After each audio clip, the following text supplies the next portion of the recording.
The 20th National Congress of the Communist Party of China is being held here in Beijing.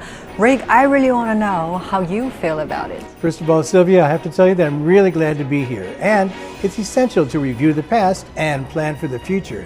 The report, delivered by General Secretary Xi Jinping, caught my attention.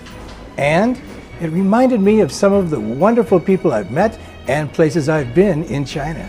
I know you've been a witness to the new era of China. Absolutely, and I'd love to share some photos with you of places that I've been that are related to the history of the party and the country. Great. Well, here's a photo in front of the site of the first National Congress of the CPC, and I needed to take this photo in front of the door. Right. That meeting was actually held back in 1921. Wow, more than a century ago. Yes. After that, here's a photo in front of a replica of the Red Boat, and these places were where the party's dreams set sail.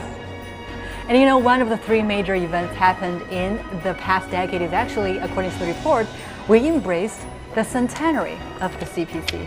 Well, that's definitely of historical significance, and I learned a lot about that when I went to these museums. This one in Shanghai, and this one with you in Beijing. What have you learned? What I've learned that the success of the party is based on never forgetting the founding mission of the party. One major event is we ushered in a new era of socialism with Chinese characteristics. I think the key words, Sylvia, are new era, because I've been lucky to have been living in this new era in the past 10 years and seen incredible transformations and so many accomplishments. I must show you this, taken from my window. It's very cool. It's beautiful, huh? Gorgeous. To me, this represents the essence of China, preserving the old and traditional while moving towards the future, and I could see it right out of my window in Wangfujing. And you watch it happen all across China, actually in the past decade. Yeah. Another historic feat is we eradicated absolute poverty, finished building a moderately prosperous society in all respects, thus completing the first centenary goal. You know, Sylvia, that reminds me of some stories I heard when I visited a fishing village in Fujian, where for generations people lived on boats, the fishing boats. And now they're living in very comfortable apartments. Let me show you this picture. This is what their lives used to look like. And underneath, a picture that I took of a boat that they used to live on and modern apartments behind it. Wow, it's impressive to see the contrast. It's absolutely because of China's fight against poverty led by the CPC.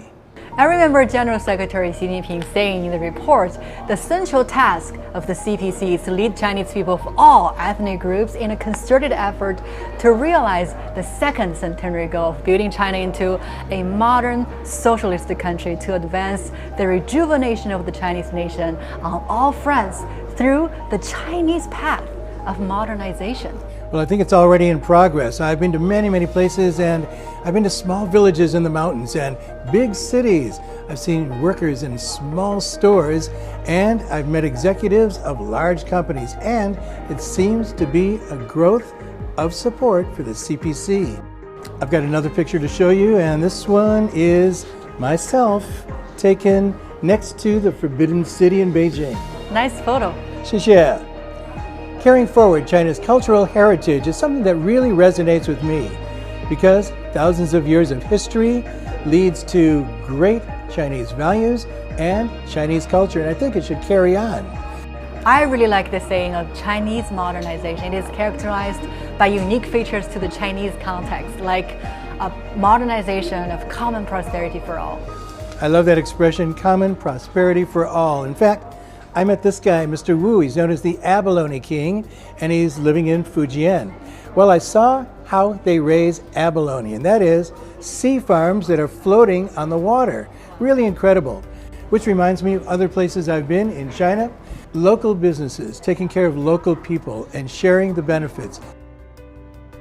You've traveled a lot in the vast land of China, and what do you think of the modernization of harmony between humanity and nature? Wow, good question. I've got a very good picture of a guy who is making documentaries about preserving a bird, because a bird, the crested ibis, was almost extinct a few years ago, but now, through the efforts of Chinese, There are thousands and thousands of the crested ibis. He's got them on film. Speaking about birds and nature, this is really beautiful to see. Yeah, it's us in southwest China, in Yunnan. Right, and the local people are really trying to preserve these plants. So these plants go back over a few 100 million years, back to the age of dinosaurs. So I really do respect the Chinese efforts in preserving nature, harmony. Rick, those photos from you are really great. Thanks a lot, Sylvia. I only have about 40,000 more to see. I do see you enjoyed your life here in China. Speaking about the future, what is your plan? Well, I'd absolutely love to stay. And after reading the CPC report, I like things that were mentioned like global vision, world harmony, and human progress. And I feel confident in the party and for the new journey that the Chinese people are on.